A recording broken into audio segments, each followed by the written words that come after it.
বাবাকে বলেছিলাম কটা পুদিনা পাতা আনতে, দেখো কতগুলো নিয়ে এসেছে। মনে হচ্ছে যেন আমি এগুলো দিয়ে শাক খাবো, রেখে দিলে নষ্ট হয়ে যাবে, চলো কিছু একটা বানানো যাক। তো পুদিনা পাতা তো আমাদের শরীরের জন্য অনেক উপকারী, সেটা তো পরে বলবো। আগে আমি পাতাগুলোকে ভালো করে খুঁটে নিয়েছি।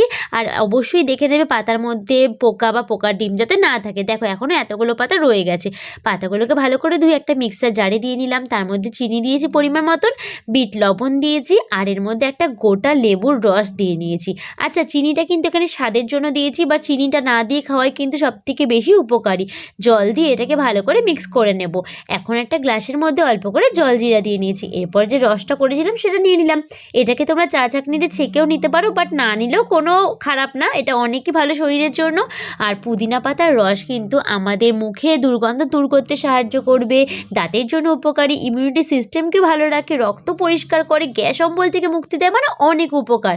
তো এই রসটা খেতেও কিন্তু অনেক টেস্টি, তবে এটা শরবতই হয়ে গেছে কারণ চিনি দেওয়া হয়েছে।